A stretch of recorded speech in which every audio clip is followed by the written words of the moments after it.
रामकृष्ण हरी माऊली माऊली आणि जेजुरीच्या श्री खंडेरायांच्या दर्शनाने आजच्या व्लॉगची सुरुवात करूया. आपणही दर्शनाचा लाभ घ्यावा.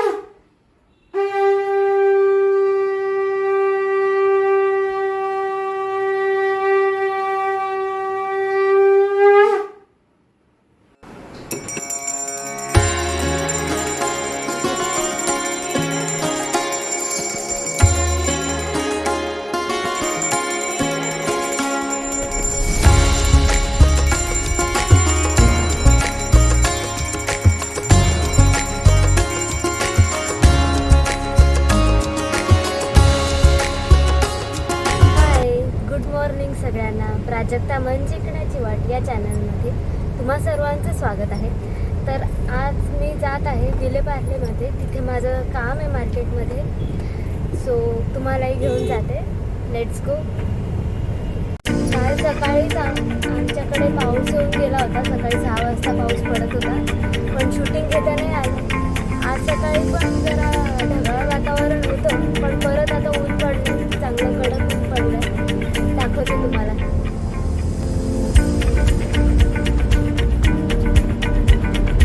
आणि रस्त्यावर माणूस पण नाही.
रोज आम्ही ते साड्या विकत घेतो आणि इथल्या गार्डनच्या साड्या खूप छान असतात. आरतीसाठी आम्ही घ्यायचो इथे साड्या. एक दिवस आम्ही नक्की दाखवू तुम्हाला शोरूम.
निधी पार्ल्यात गेली होती तोपर्यंत मी घरातली कामं आटपत होती. पटापट मनोभावे देवाची पूजा करून झाली होती आम्ही दोघांनी पूजा केली दोघांनी मिळून. आणि आता मी अनसॉल्टेड हे लोणी आणत असते गाईचं सामानपतचं. ते असं आपल्याला एका कढईत घ्यायचं आहे. त्याच्यामध्ये लवंग, वेलची पावडर, विड्याची पानाचे ते पण टाकायचे, मीठ टाकायचं आणि छान कढवून घ्यायचं की मस्त तूप तयार होतं. आणि मी फ्लॉवर फ्राय केली होती, ती पण तुम्हाला दाखवते. मी रेसिपी कधीतरी तुमच्याबरोबर नक्की शेअर करेल. मस्त फ्लॉवर फ्राय, गाजर, बीट, कोशिंबीर, आंब्याचा रस असा आमचा लंचचा मेनू होता. तो पण निधीने माझी सगळी बाहेरची कामं आटपली. गुड इव्हनिंग सर्वांना. सकाळीच आज निधीने व्लॉग सुरुवात केलं. आज मला तिच्याबरोबर पार्लर जायला जमलं नाही. घरात भरपूर कामं होती. लोणी कढवायचं होतं, स्वयंपाक होता आणि बारीक सारीक बरीच साफसफाई पण आमची चालू होती. माझी मदतनीस गावाला गेली होती, ती खूप जवळजवळ 15 दिवसांनी ती आली. त्यामुळे सगळं घरच्याकडनं व्यवस्थित आवरून घ्यायचं होतं. तर निधीने आज ब्लॉग छान सोलो केला आहे. पार्लरची छोटीशी सफरी तुम्हाला घडवली. नंतर आत्ता संध्याकाळी आमचा छान असा मेनू ठरला आहे. मस्त भाजीपोळी खायचा कंटाळा आला आहे, तर मस्त थालीपीठ करते आपली कांद्याची. तर ते करताना तुम्हाला दाखवते. एकदम झटपट इझी डिनर रेसिपीमध्ये आपण त्याला इन्क्लूड करू शकतो. आपलं खिचडी कढी पण एक दिवस मस्त बेत करणार आहे, तेही तुम्हाला दाखवेल. तर आज आपण थालीपीठची रेसिपी पण दाखवते आणि संध्याकाळचं रुटीनही शेअर करते तुमच्याबरोबर. खमंग खुसखुशीत थालीपीठ करूया आज मस्त डिनरला आपण. त्यासाठी मी ज्वारीचं पीठ, बाजरीचं पीठ, बेसन पीठ आणि गव्हाचं पीठ असे 4 पीठं घेतली. जेवढी पीठं आपल्या घरात असतील सगळी थोडी थोडी घ्यायची. भरपूर कांदा घ्यायचा आहे, भरपूर कोथिंबीर टाकायची मस्त. नंतर मी लसूण मिरचीचा पण गोळा त्यात वाटून टाकला. आपल्या खलबत्त्यात मस्त कुटून घ्यायचं आहे. तिखट आपल्या आवडीनुसार कमी जास्त करू शकता. मी 4 मिरच्या घेतल्या होत्या आणि 7-8 लसूण पाकळ्या. आणि आता हळद टाकायची आहे. नंतर लाल तिखट, धणे जिरे पूड,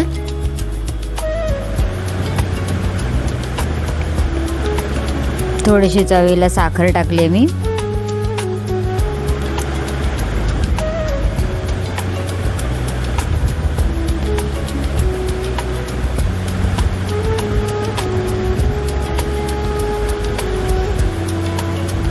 चवीनुसार मीठ टाकायचं आहे. थोडंसं असंच न कुटलेलं जिरं पण टाकायचं आणि ओवा पण टाकून घ्यायचं आहे आपल्याला.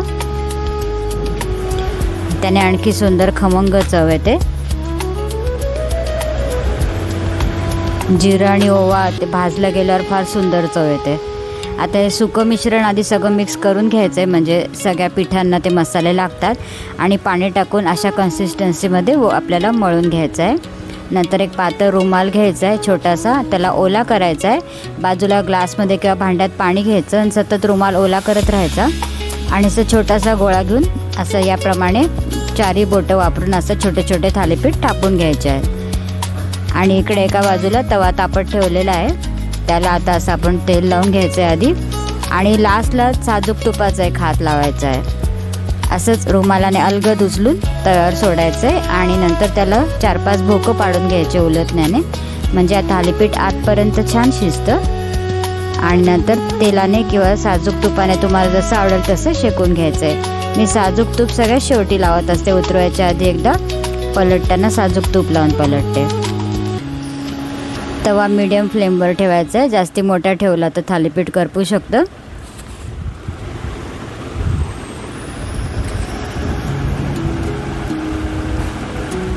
छोटे छोटेच लावायचे आहेत, म्हणजे कसे उलटायला पण सोपं पडतं, नाही तर मग तुटायची भीती असते.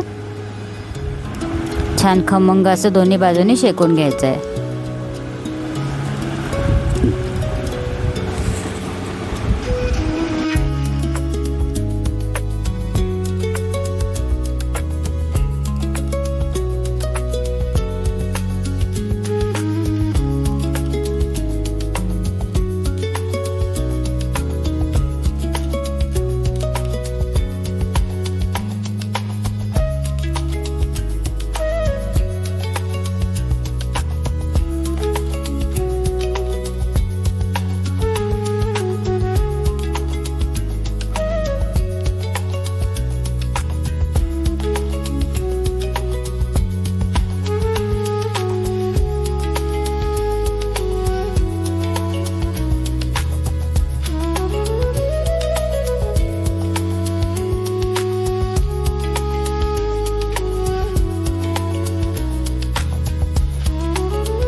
हे पा आपलं आता खमंग सगळे थालीपीठ फटाफट करून घेऊया. एकदा तवा तापला ना की फटाफट होतात थालीपीठ. असं फटाफट थालीपीठ रेडी होतं आहे. आता मस्त सर्व करूया.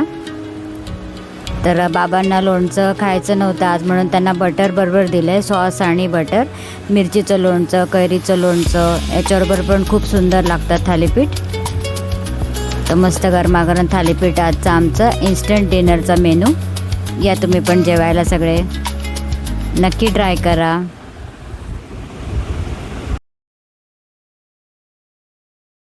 मी कॉलेजला होती ना, तर कॉलेजला असताना मला पण भाज्या खायचा फार कंटाळायचा आणि पहाटे 5 वाजता माझा क्लास असायचा. तर एवढं सकाळी भाजीपोळी करण्याच्या मी आईला आयडिया दिली होती. भाजणीची थालीपीठ आई वेगवेगळ्या भाज्या टाकून करायची आणि त्याच्याबरोबर मी चक्क जाम न्यायची. मिक्स फ्रूट जाम असायचा ना त्यावेळेचा, तो किसानचा आय थिंक, तो जाम आणि थालीपीठ हे माझं वर्षभराचा हा डबा होता. आणि कधी कधी लोणचं, आपलं लोणचं रेडी झालं की माझ्या मैत्रिणी पण मला चिडवायच्या, पण त्या पण माझ्याच डब्यातलं खायचं. शेवटी भाजीपोळी खाऊन इतका कंटाळा आला तर जायचंच नाही जेवण मला. मग ते थालीपीठ मस्त खायची सकाळी, मग दुपारी 3 वाजता घरी आल्यावर मग आपलं व्यवस्थित पूर्ण जेवण जेवायची. पण सकाळच्याला मला, आणि माझी ही आवड निधीच्याही चक्क आवडायला लागली. तिने पण 1-2दा नेलं आणि तिला पण सकाळ सकाळी जायचं नाही एवढा, तर तिने नाश्त्याला मग थालीपीठच न्यायला सुरुवात केली. आणि ते पौष्टिक असतं ना, त्यामुळे कधी नेलं तरी चांगलंच आहे. तर तुम्ही पण हा प्रयोग नक्की करून पहा. तुमची मुलं भाजीपोळी खात नसतील ना, तर ही आयडिया करून बघायची. भाजणीचं थालीपीठाला आणखी सुंदर चव असते, पण आता सध्या इतकी हीट आहे ना, मी भाजणी बाजू शकत नाही. अशक्यच आहे तिथे गॅसपाशी उभं राहणं. जरा व्यवस्थित वातावरण झालं थंड की मी भाजणी पण तयार करणार आहे. त्याचा पण व्हिडिओ मी नक्की शेअर करेन. सो आज आईने केले आहेत थालीपीठं. आणि थालीपीठाची एक अशी आठवण आहे की मी ना कॉलेजला असायचे ना, तेव्हा मी रोज थालीपीठं न्यायची आणि मला थालीपीठं खायला खूप आवडायचं. सकाळ सकाळी जरा तोंडाला चव यायची ना. आणि आईला पण थालीपीठं खूप आवडायचे, ती पण न्यायची. आणि मी म्हणजे ती तिच्या कॉलेजच्या वेळेला न्यायची, मी माझ्या कॉलेजच्या वेळेला न्यायचे. हां, भाजणीचे थालीपीठं. आणि त्याच्यासोबत सॉससोबत एकदम छान लागतात थालीपीठं. आणि आमचे जे पेडियाट्रिशियन होते त्यांनी सांगितलं की थालीपीठं आवर्जून खायला पाहिजे, त्याने वजन वाढतं आणि प्रोटीनयुक्त असतं आणि ते खाल्ल्याने असे ताकद येते. त्यामुळे खरंच खूप त्याने फायदा होतो आणि चवीलाही चांगलं असतं. आणि त्याच्यामध्ये समजा लहान मुलं जर भाज्या वगैरे खात नसतील तर आपण काकडी वगैरे काही टाकू शकतो तुमच्या आवडीनुसार. सो ती पण एक गोष्ट चांगली आहे. आणि हा पदार्थ म्हणजे डिनरसाठी पण खूप चांगला आहे. म्हणजे समजा एखादी व्यक्ती असेल की जे एकटे राहत आहेत अपार्टमेंटमध्ये, म्हणजे स्टुडंट्स माझ्यासारखे स्टुडंट्स किंवा वर्किंग प्रोफेशनल्स, सो ते सुद्धा हे डिनर करू शकतात.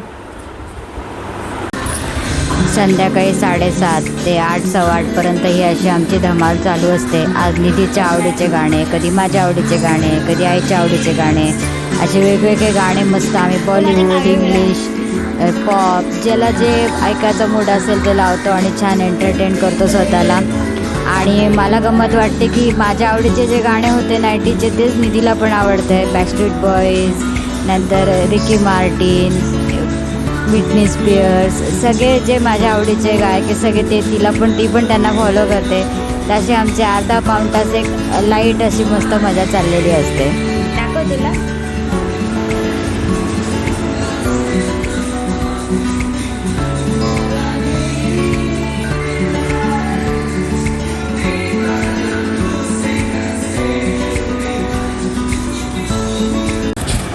मी आणि निधी आणि आई आम्ही तिघीही, आमच्या तिघींच्याही आवडी एकसारख्या आहेत.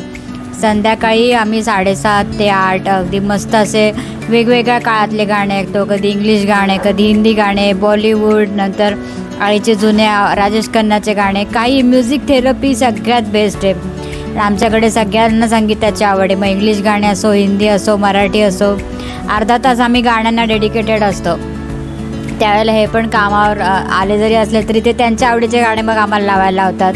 आम्हाला अर्धा तास एक गाण्यांसाठी डेडिकेटेड असतो आमचा हा. एकदम मन रिफ्रेश होऊन जातं. दिवसभराचा कामाचा कंटाळा आलेला असतो किंवा काही ऑफिसचा असतो, निधीचा कॉलेजचा, सगळं निघून जातं आणि एकदम माइंड फ्रेश होतं. तुम्ही पण नक्की हे इम्प्लिमेंट करून पहा. आपल्या आवडीची गाणी मस्त बॅकग्राऊंडला चालू ठेवायची आणि कामं करत राहायची. आणि देवपूजा करतानाही माझं सतत गाणे चालू असतात. मी मोबाईलवर लावते जास्त करून, कारण टी व्ही सकाळच्या आम्ही लावतच नाही. मोबाईलवर मस्त आपले देवाचे आवडते छान भजन्स वगैरे, भीमसेन जोशींची भजनं जास्ती करून लावतो आम्ही. नंतर आणखी असेच निधीच्या आवडीचे नवीन काळातले आत्ताचे भजन पण खूप सुंदर सुंदर आहेत, तर ती पण ते लावून मस्त ऐकते. किंवा मग देवीचे अष्टक असतात, दत्ताची भजनं असतात, दत्त भगवानांची. संजीव अभ्यंकरांच्या आवाजातले तर मला सगळ्यात जास्त आवडतात. अजित कडकडे, संजीव अभ्यंकर, नंतर आपले राहुल देशपांडे, तर नंतर महेश काळे यांची सगळ्यांची भजनं आम्ही जसं जसं आठवण येतील तसं तसं लावून पूजा करत असतो. एक संगीतामुळे घरात एक वेगळंच वातावरण आणि छान वाईब येतात घरामध्ये.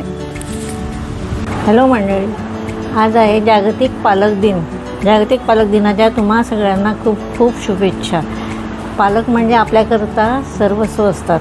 आई आणि बाबा म्हणजे दोघंही खूप आपल्याकरता लहानपणापासून तर अगदी शेवटपर्यंत करतच असतात. आपल्याकरता होईल तेवढं ते आपल्याकरता करत असतात. आईविषयी तर काय सांगायलाच नको. आई म्हणजे आपले म्हणजे काय सर्वस्व असते, अगदी सुरुवातीपासून जन्म झाल्यापासून तर अगदी शेवटपर्यंत. कुठल्याही सुखदुःखाला वेळेला ते अगदी आणि अनकंडिशनल लव असतं तिचं. केव्हाही पण निस्वार्थपणे ते येणारच, कधी धावून येणार तुमच्या हाकेला. आणि आई आहे तर सर्व आहे, नाही तर मग काही नाही. आई आणि बाप म्हणजे वैकुंठ आहे. यांचा तुम्ही सतत मान करायला पाहिजे.